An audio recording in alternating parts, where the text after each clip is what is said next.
A wealthy businessman disguised himself as a homeless man to test human nature. After 20 encounters with different women, only one shared what little she had. 3 days later, her life changed forever. Before we jump back in, tell us where you're tuning in from, and if this story touches you, make sure you're subscribed, because tomorrow, I've saved something extra special for you. Marcus Wellington III adjusted his Armani tie one final time before stepping into the executive elevator of Wellington Industries. The steel and glass tower piercing the Chicago skyline bore his family name, a testament to 3 generations of business acumen and calculated success. At 38, Marcus controlled a financial empire worth over $14 billion, yet something gnawed at him with increasing intensity. The elevator ascended silently to the 52nd floor, each passing level marking another milestone in his relentless climb to the top. Through the pristine windows, Lake Michigan stretched endlessly, its waters reflecting the morning sun like scattered diamonds. Most men in his position would feel satisfaction, perhaps even contentment. Marcus felt only emptiness. His corner office commanded a view of the entire downtown district. Behind his mahogany desk, framed photographs document his achievements, groundbreaking ceremonies, handshakes with politicians, awards ceremonies where he stood alone on stages, smiling for cameras. Not a single image contained friends or family.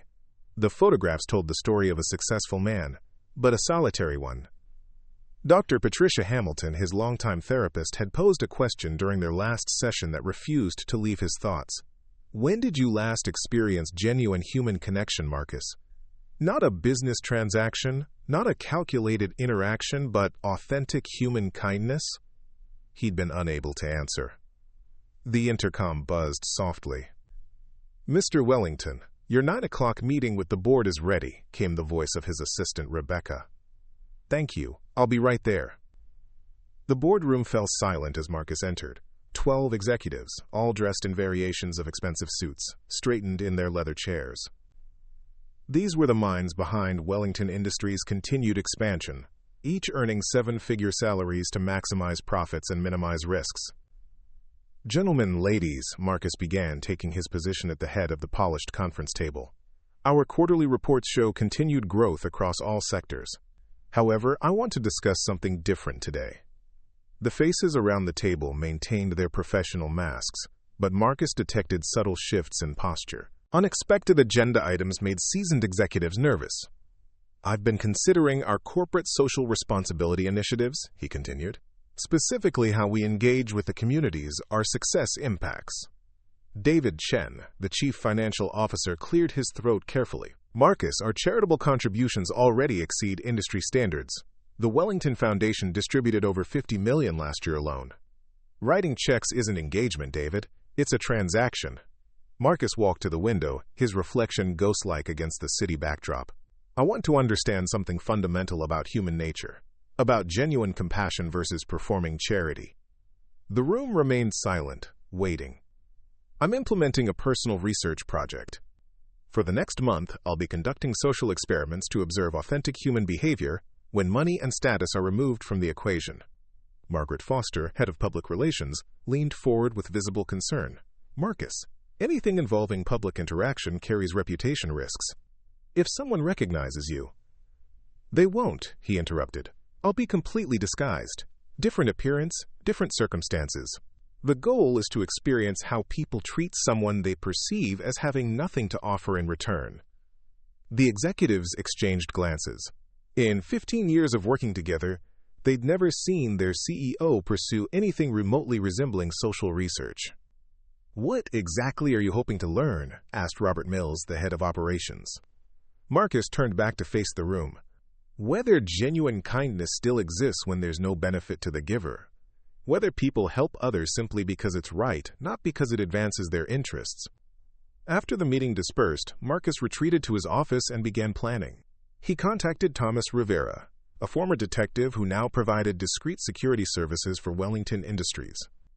Thomas had experience with undercover work and could help create an authentic disguise. 2 days later, Marcus stood in front of a mirror in a South Side apartment Thomas had rented for the project. The transformation was remarkable. Gone was the perfectly styled hair, replaced by an unkempt gray beard and weathered baseball cap. Expensive clothing had been exchanged for worn jeans, a faded military jacket, and scuffed work boots. Contact lenses changed his distinctive green eyes to brown. Makeup artist Thomas knew from his police days had added wrinkles, age spots, and the weary look of someone beaten down by circumstances. Remember, Thomas advised, it's not just the appearance. Your posture, your speech patterns, even how you hold your hands needs to change. You've never been hungry? Never worried about where you'll sleep? That shows in body language. Marcus practiced for hours, learning to hunch his shoulders, to speak with uncertainty, to move with the careful economy of someone conserving energy. The hardest part was suppressing his natural confidence, the unconscious authority that came from decades of commanding rooms full of powerful people. The plan was methodical. Marcus would position himself in different locations around Chicago, presenting as someone in need. He'd prepared a simple request. He was hungry and hoping someone might spare a little food. No money, no elaborate story about bus fare or emergency situations. Just hunger, the most basic human need. Thomas would observe from a distance, documenting interactions without interfering. They'd chosen 20 different locations across various neighborhoods, ensuring a diverse cross-section of encounters. The goal wasn't to prove any particular point about gender, class, or demographics.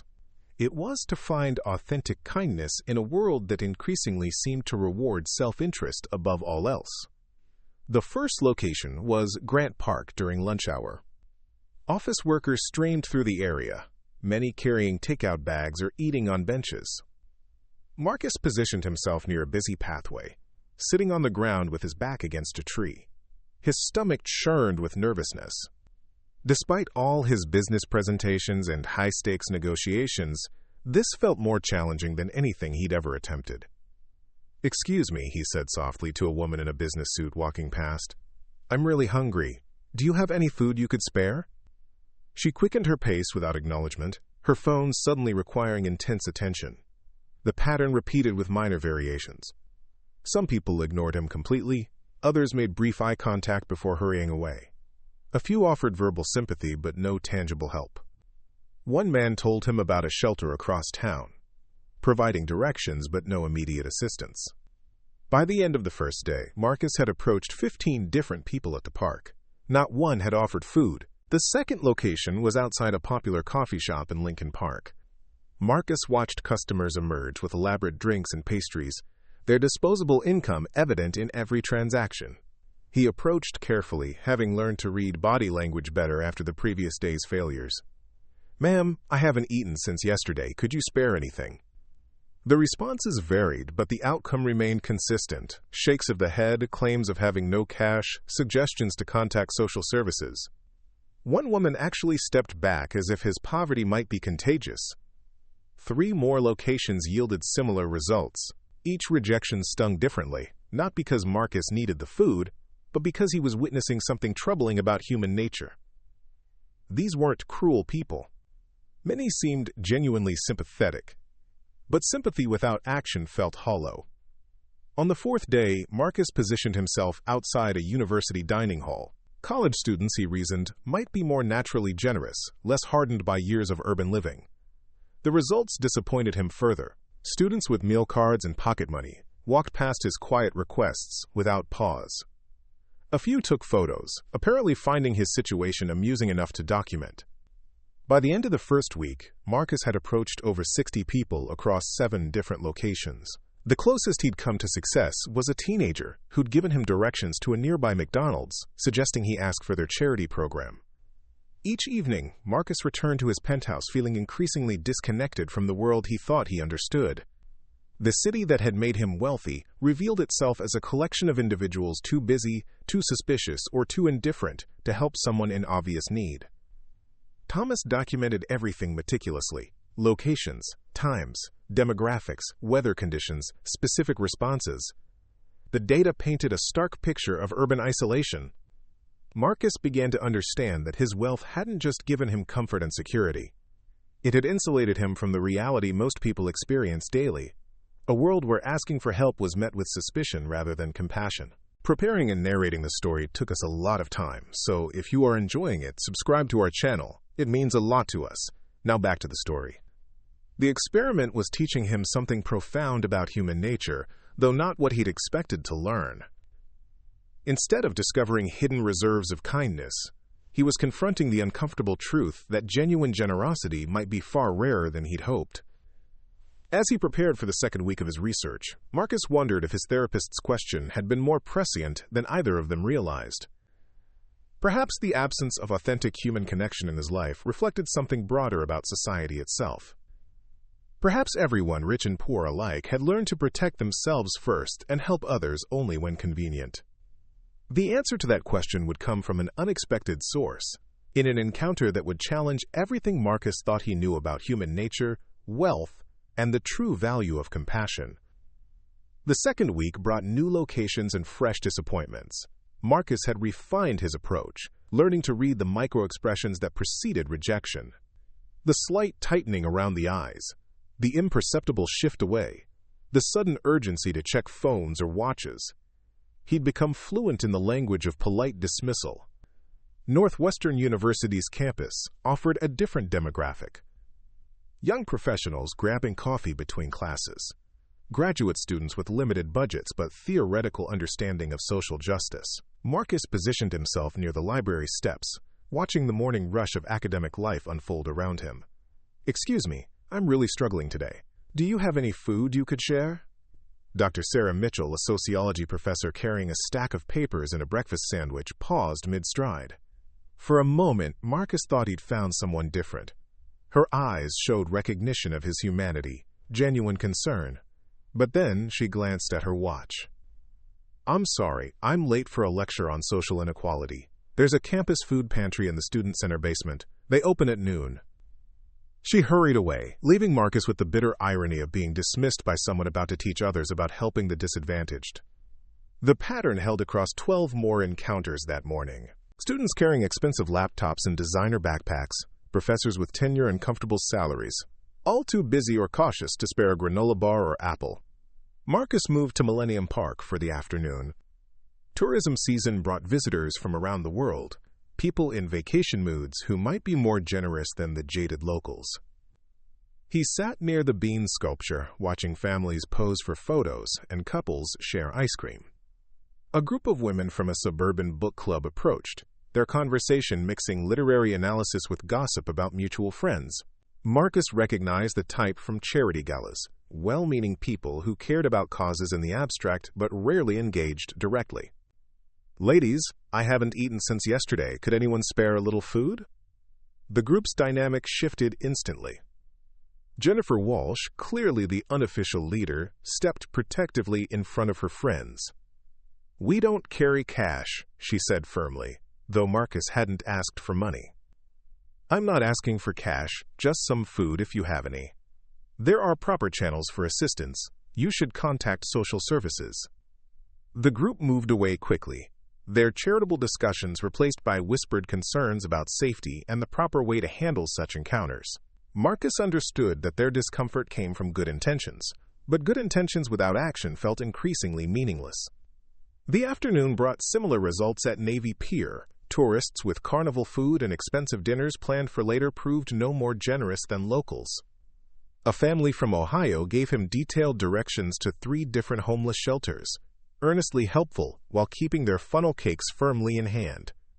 Evening found Marcus outside a trendy restaurant in River North. Well-dressed diners emerged with to-go boxes, clear evidence of unfinished meals. He approached carefully, having learned that timing mattered. Too early and people were rushing to destinations. Too late, and they seemed more suspicious. "Ma'am, I'm really hungry. Do you have any leftover food you might share?" Amanda Sterling, a marketing executive celebrating a successful campaign with colleagues, actually stopped to consider the request. Her to-go container held half a salmon entree that would likely go to waste in her refrigerator. "I wish I could help," she said, and Marcus believed she meant it. "But I don't know where this food has been, or if it's safe. You could get sick." Quote. The excuse was creative and showed genuine concern for his welfare, but the result remained the same. Marcus watched her throw the container in a trash bin 2 blocks later. By day 10, Marcus had encountered over 140 people across 15 different locations. The data Thomas collected revealed disturbing patterns. Response rates varied by demographic and location, but actual assistance remained at 0. The closest they'd come was a barista who'd offered to sell him a day-old pastry at half price. Thomas reviewed the footage each evening, analyzing body language and verbal responses. The interesting thing, he noted, is how many people seem genuinely sympathetic. They're not cruel or dismissive. They're just paralyzed, like they want to help but can't figure out how. Marcus nodded, understanding the observation. They've been conditioned to view direct assistance as inappropriate or even dangerous. Better to refer someone to official channels than take personal responsibility. Or maybe, Thomas suggested, they're so removed from real poverty that they can't recognize genuine need when they see it. The insight stung because it reflected Marcus's own previous perspective. How many times had he written foundation checks while avoiding actual contact with the people those donations were meant to help? Philanthropy had become a transaction processed through intermediaries, sanitized, and tax-deductible.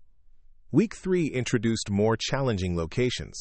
Marcus tested affluent neighborhoods where genuine poverty would be rare, reasoning that novelty might prompt different responses. Kenilworth and Winnetka, suburbs where his neighbors lived behind gates and employed security services. The results were predictably worse. In areas where appearance mattered most, his disheveled presence triggered suspicion rather than sympathy. Concerned residents called police twice, reporting a, quote, vagrant who might be casing properties. Marcus learned to avoid these areas quickly, not wanting to complicate the experiment with legal issues. Downtown Financial District offered a different challenge. These were Marcus's peers, people who moved in his social circles when he wasn't disguised. Standing outside buildings where he'd attended countless meetings, he approached investment bankers, corporate lawyers, and management consultants. "I'm really struggling, sir. Do you have any food you could spare?" Quote. Richard Holloway, a partner at the law firm that handled Wellington Industries contracts, walked past without recognition. The man who'd spent hours crafting deal structures for Marcus's acquisitions couldn't spare a moment for someone asking for basic sustenance. The irony cut deeply. These people knew him as a business associate, respected his intellect, and valued his partnerships. In different clothing, he became invisible to them. At a high-end deli near the Chicago Board of Trade, Marcus approached Victoria Chen, a hedge fund manager who'd pitched investment opportunities to him just months earlier. Her assistant carried bags of gourmet sandwiches back to their office for a working lunch. "Ma'am, I haven't eaten today. Could you possibly spare one of those sandwiches?" Victoria's response was swift and final. "Security handles these situations. You need to move along." She'd reduced him to a situation requiring professional management rather than human response. The pattern held across financial district encounters. People with 7-figure incomes and expense accounts for business meals couldn't spare food for someone in obvious need. Their world operated on different principles: networking, advancement, calculated relationships. Charity existed in their universe, but only in formal contexts with appropriate documentation and tax implications. By day 18, Marcus understood something fundamental about his society. Kindness had been institutionalized out of personal responsibility. People donated to causes and supported foundations, but direct assistance had become foreign and uncomfortable. The infrastructure of wealth had created layers between those who had resources and those who needed them. Thomas documented their most telling statistic. Despite approaching over 200 people in 3 weeks, not one had offered food, money occasionally, directions frequently, advice constantly. But the simple act of sharing sustenance, something that cost nothing beyond the value of unconsumed food, had proven universally beyond reach. 2 more days, Marcus told Thomas that evening, reviewing their data in the South Side apartment. 2 more locations, then we evaluate whether this experiment has any point. Maybe the point isn't finding kindness, Thomas suggested. Maybe it's understanding why it's disappeared. Marcus nodded, though part of him still hoped. Dr. Hamilton's question about authentic human connection haunted him. If genuine kindness was truly extinct in his world, what did that mean for society itself? And what did it mean for someone like him, who'd contributed to creating that world? Tomorrow would bring encounters 19 and 20. The final tests before Marcus would need to confront what his research had revealed about human nature, wealth, and the price of progress. Day 19 brought Marcus to Garfield Park, a working-class neighborhood on Chicago's west side. The demographics here differed sharply from his previous locations. People who understood struggle intimately, who knew what it meant to choose between rent and groceries.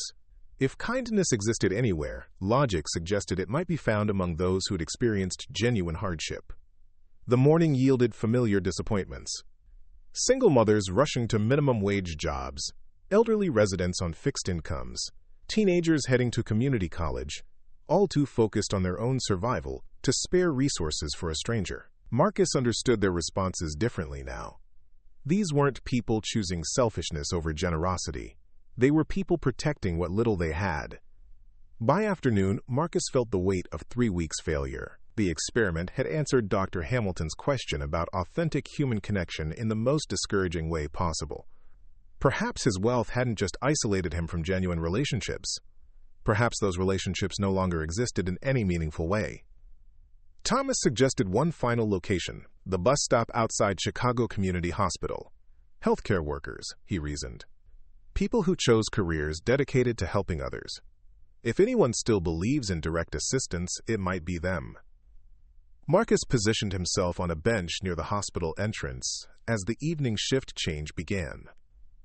Nurses, orderlies, and medical technicians emerged from the building, many carrying brown bag dinners or leftover cafeteria food. Their faces showed the exhaustion of people who'd spent 12 hours caring for others. His first 5 approaches yielded polite but firm refusals. "Try the hospital cafeteria," suggested one nurse. "Patient services have resource information," offered another. Even those trained to help others had learned to channel assistance through official procedures. As Marcus prepared for his 20th and final attempt, a young woman emerged from the hospital's side entrance. She wore faded purple scrubs and carried a small cooler bag, her steps showing the careful fatigue of someone who'd worked a double shift. Something about her demeanor struck Marcus as different, a gentleness that hadn't been hardened by urban defensiveness. Isabella Rodriguez, 26 years old, had been a certified nursing assistant for 3 years. She'd taken the job to support her younger brother Miguel while he finished high school after their parents died in a car accident.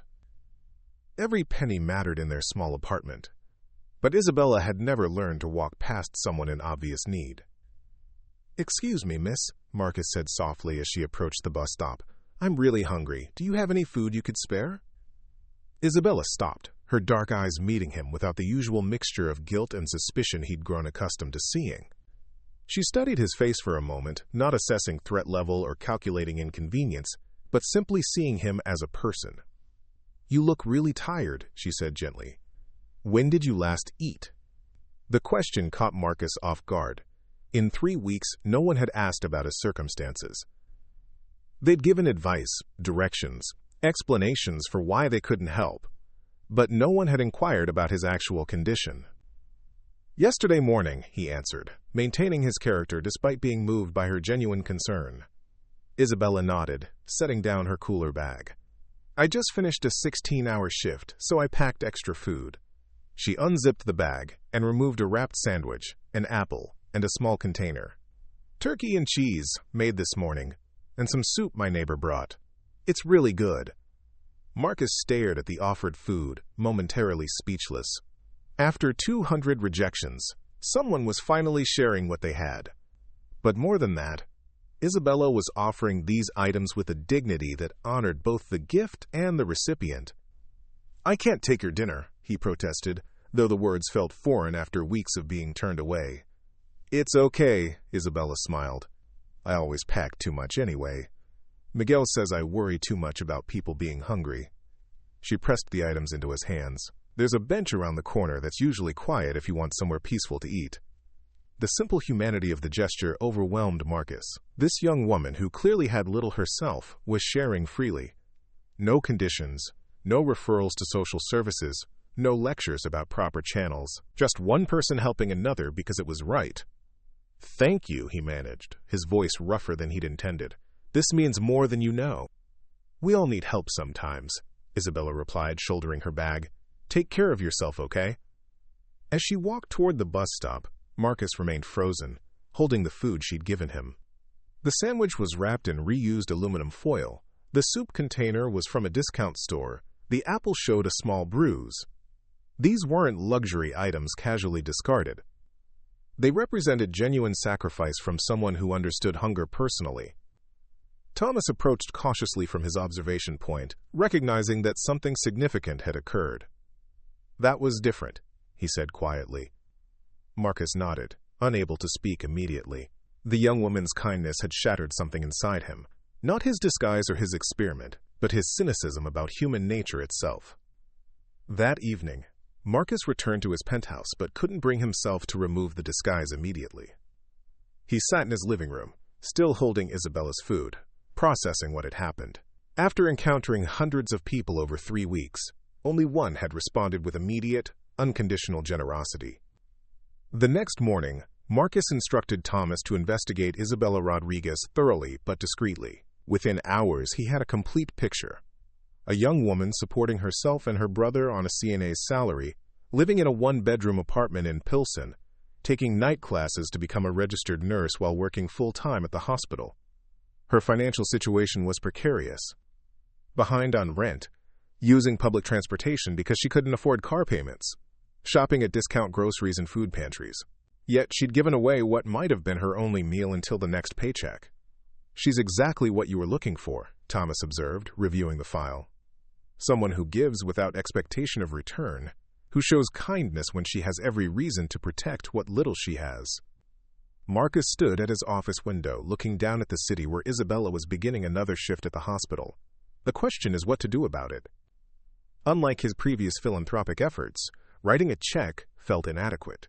Isabella had given him something money couldn't buy, proof that genuine human kindness still existed. How could he honor that gift appropriately? 3 days later, Isabella Rodriguez answered a knock at her apartment door to find a well-dressed man in an expensive suit. James Morrison, attorney for Wellington Industries, had come to deliver an offer that would change her life forever.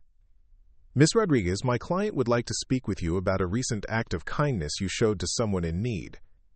Isabella's expression showed confusion rather than recognition. She helped people regularly. It wasn't unusual enough to merit special attention. "I'm not sure what you mean," she said cautiously. 3 days ago, outside Chicago Community Hospital, you shared your dinner with a man who said he was hungry."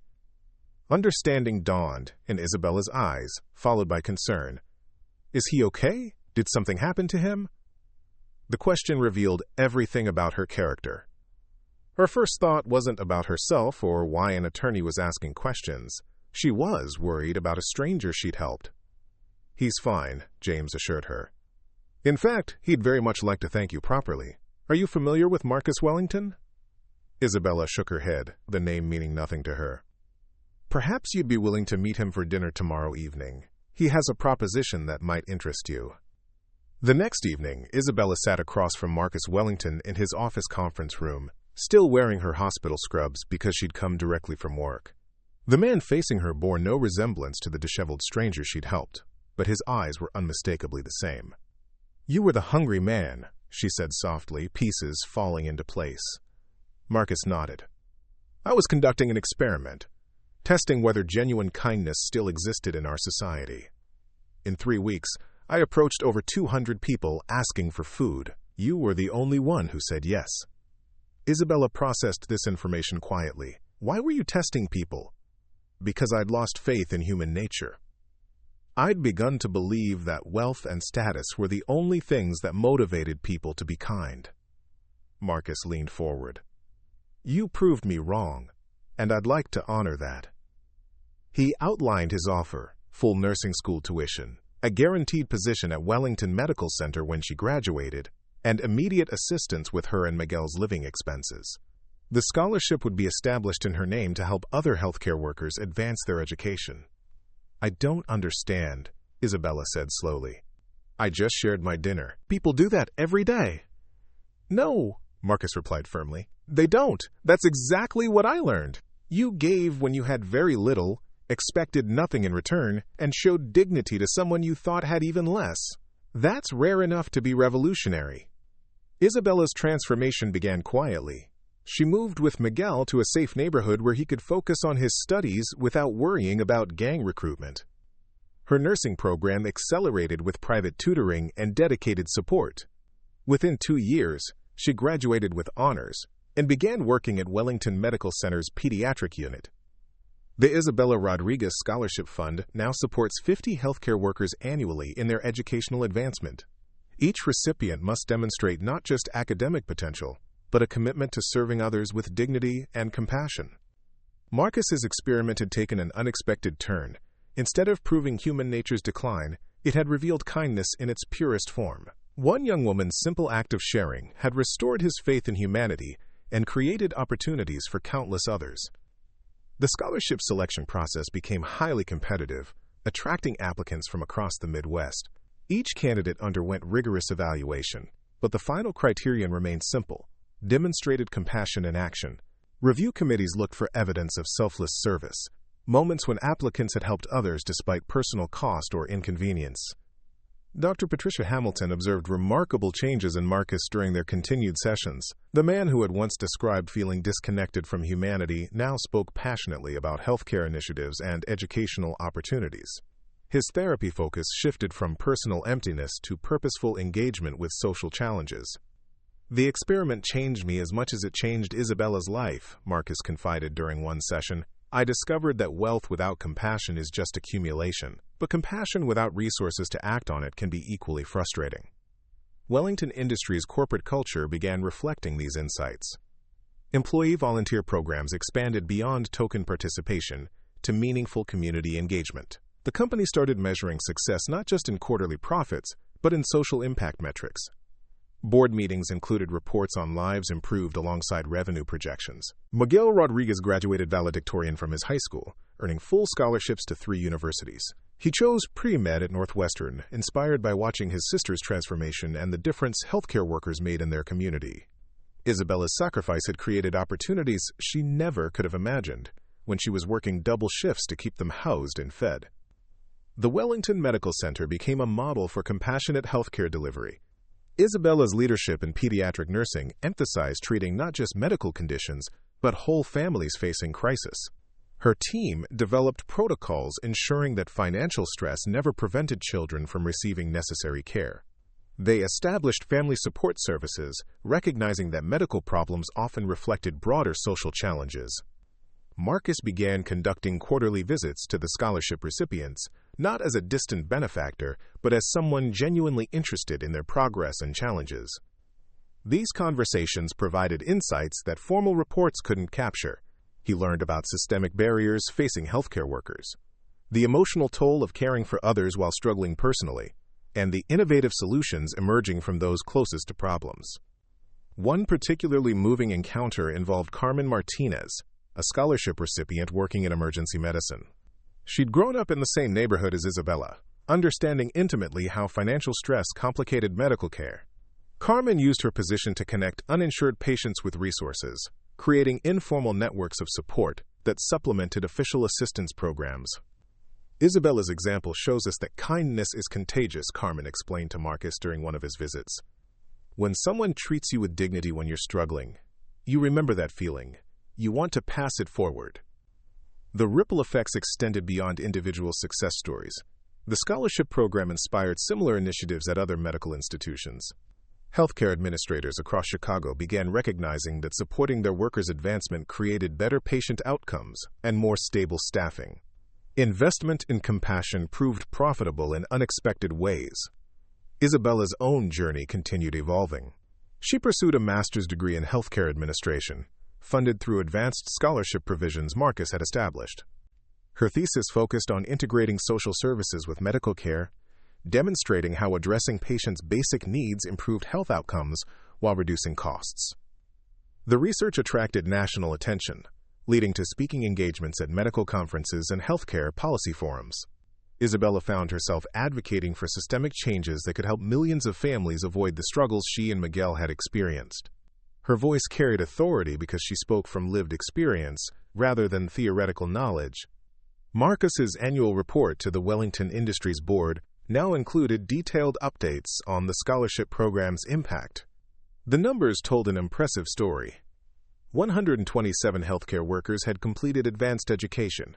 89% remained in the Chicago area providing local care. Patient satisfaction scores in Wellington facilities consistently ranked among the highest nationally, and staff turnover had dropped by 40% as workers felt valued and supported. But beyond statistics, Marcus understood that the experiment's true success lay in restoring something he'd thought was lost forever: faith in human connection. Isabella's willingness to share her sandwich had proven that genuine kindness transcended economic status, education level, or social position. It existed in the simple recognition that everyone deserved dignity and care. The bus stop outside Chicago Community Hospital now bore a small plaque. In recognition of those who serve others, Marcus had installed it quietly, without fanfare or publicity. It served as a reminder that extraordinary change could begin with ordinary moments of human decency. 5 years later, as chief of pediatric nursing at Wellington Medical Center, Isabella often reflected on that evening at the bus stop. She never saw her actions as remarkable, just the right thing to do when someone needed help. But her willingness to share when she had little created ripples that continue spreading, proving that sometimes the smallest acts of kindness can indeed change the world, one person at a time. Up next, you've got 2 more standout stories right on your screen.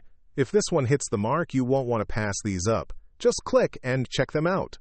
And don't forget to subscribe and turn on the notification bell so you don't miss any upload from us.